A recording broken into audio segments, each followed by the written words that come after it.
this because I don't really know when else I'm going to do it. So here's a riding experience in a catless Veloster on the highway. I'm going 80. It drones a little, not a whole lot. The sweet spot is like 65. I don't drive 65 though. The highway speeds are 70 to 65 to 70 around here.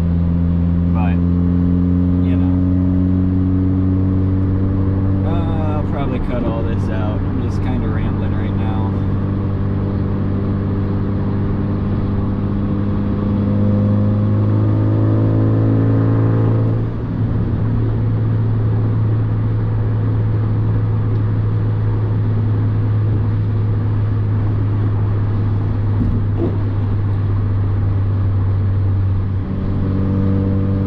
So, let's see. I don't know if... Let's see if I can move my GoPro-inator. Yes, I can. Well, hello there, little people. So... I am not camera presentable currently. But, I'm just gonna give a quick little overview. Trying to do one of these.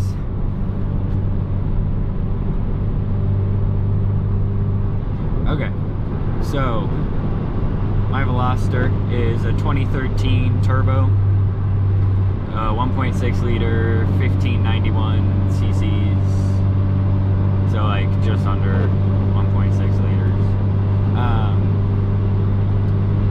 But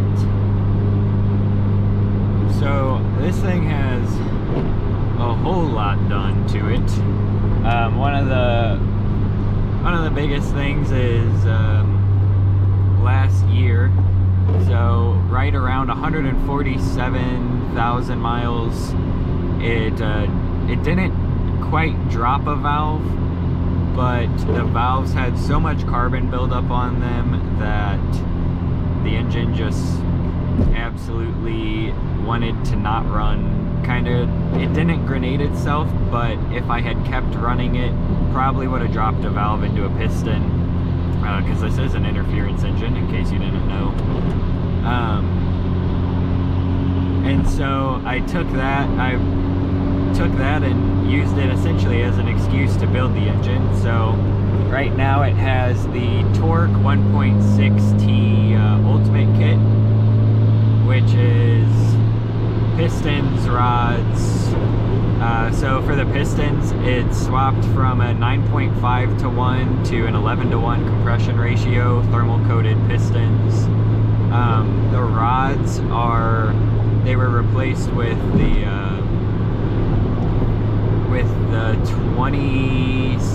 2015 and after rods, I think, and then they were shot peened. All of the gaskets, so all the bearings, so thrust bearings, main rod bearings, etc. Those were all replaced with King bimetals. Pretty much new sensors all around, completely new gasket kit. My head gasket is now the four-layer head gasket that Tork sells. And then I got the aasco lightweight flywheel, and then I got a full face ceramic organic clutch, and I got that kit from KDM Tuners. Since then, so the car was stock up until that point, other than like rims and stuff. Since then, cold air intake, I have a stock intercooler still, but I do have a sound plate on it, so I get some blow-off valve noise. I'm not recirculating, just because the cold air intake that I have installed is actually for I think a 2006 Dodge Ram, so it was just some eBay intake I found and kind of did some tweaking to make it fit the Veloster. And it is a 3.5-inch intake with a big cone filter on it. And then let's see here. have the KTM Tuners braided fuel line, as well as the Tork 2.5-inch catless downpipe going into an mbrp 2.5-inch exhaust. So full exhaust, completely catless. No O2 sensor error because Tork did some wizardry and built a little doohickey into their downpipe, so it actually doesn't pull a cell, which is really nice. Other than that, let's see. I'm trying to think. I have all of this in an Excel sheet, and I keep really good maintenance records and stuff for it. I'm trying to think what else is no longer stock.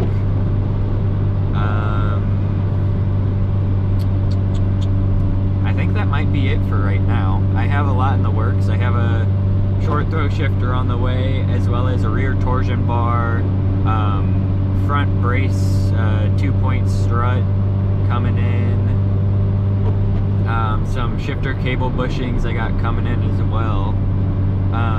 The car is not tuned, so what I'm planning is I'm going to be doing a quick time performance, best modding shop for the Velosters, best tuning for the Velosters, hands down. Like, if you're on the fence about where to get a tune, go to QuickTime.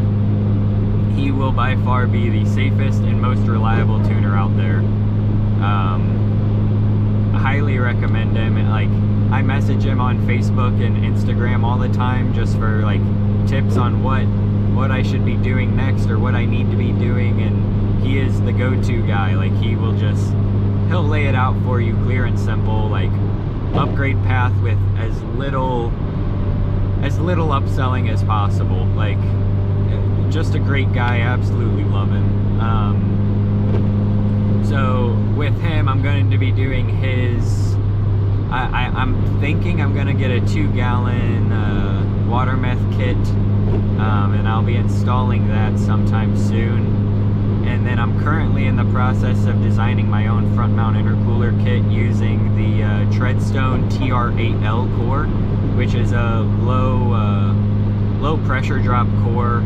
It's designed for VQs and whatnot, but it's the core that Tork Motorsports is running on their kit. And with the low pressure drop, like, the Veloster handles it really well, especially once you get a stuffed turbo.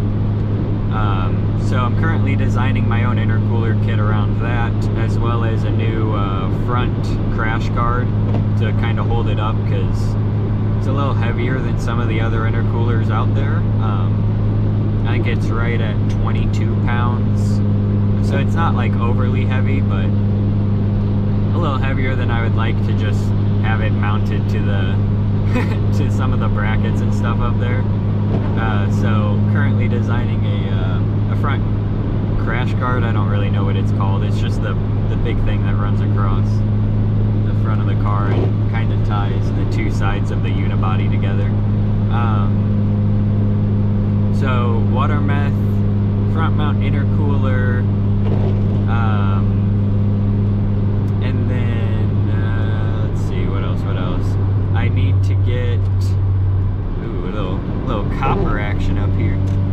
Need to get some OEM coil packs again, and I'm running HKS M45XL plugs currently, but they're reaching, I'm pushing just about 15,000 miles on them. So by the time I get the car tuned, which will be sometime later in the summer,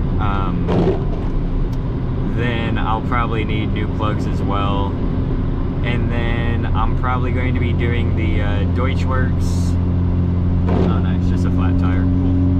Probably going to be doing the Deutschwerks 185cc low pressure fuel pump. I was thinking about going to the 300, but end goal right now for horsepower on the engine build I have is like 350-ish, which I won't need any more than the 185 for that amount of power, I don't think. Maybe I should clarify that with Tork. With the braided fuel line I have, though, that would also allow me to run E85 or E50, E40 if I wanted to, etc. I don't plan on doing that right now because I'm currently at school in Rolla, Missouri, and there is no E85 stations within like 30 miles of me.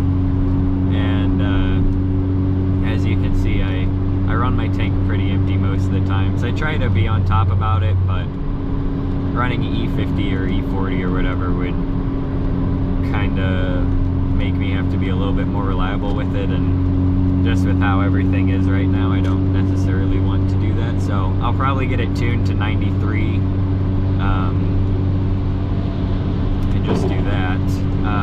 And it still is on the stock turbo, so realistically, with the tune at the end of this summer, unless I go a full stuffed turbo, I would probably be looking at like 260, 270. I'm hoping for 270 horse, but we'll see. But for right now, it's just, I mean, it's definitely a lot quicker than it was. One of the biggest changes, so when I rebuilt the motor, I put the lightweight flywheel and all the other goodies on at the exact same time. So I wasn't really able to tell the differences between each mod by itself. You know, a little bit of butt dyno action going on. But, man, I say that a lot, don't I? Should probably try to not say that as much. The old, the uhs. That's what yeah. I said it again. Okay, you know what I'm trying to say. Yeah, but really, I'm excited to get the rear torsion bar in. I'm excited. I want to get, I don't know if you can see this, but my steering wheel is pretty flaky and old, so I might get a cover for that relatively soon. I will never do a quick release on this. I'd rather like having an airbag to catch my head, especially since I am going to be competing in autocross and trying to track the car relatively soon. That's like my end goal right there, is just have a fun, capable little car that I can take to the track and still daily drive. So I like having the safety of the airbag, especially with a track helmet and stuff. I don't know if any of you guys have ever had one on your noggin, but the one I have is pretty heavy. So in like a front end collision, I would rather not snap my neck, especially since I still have just the stock seats and stuff. I'll throw up a picture of my upgrade path currently on the screen for you here, just so you can kind of see what all I'm planning to do. And then let's see, big things planned. I wanna start designing some aero parts myself. I am an engineering student, so like I have the ability to design some of the things myself, like properly engineered, and hopefully cheaper to build than to buy. That's one of the things I've kind of been running into the issue of, is a lot of the stuff that I kind of want to tweak in this thing hasn't really been done fully, and by that I'm talking mainly about like splitters and wings and all that jazz.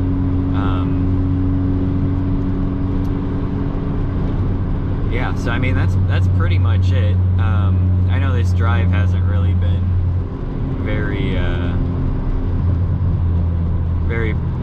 interesting. I'm just kind of sitting in traffic, but hopefully this gave you a little indicator of what it's like to drive with no cat and full mbrp exhaust on the interior.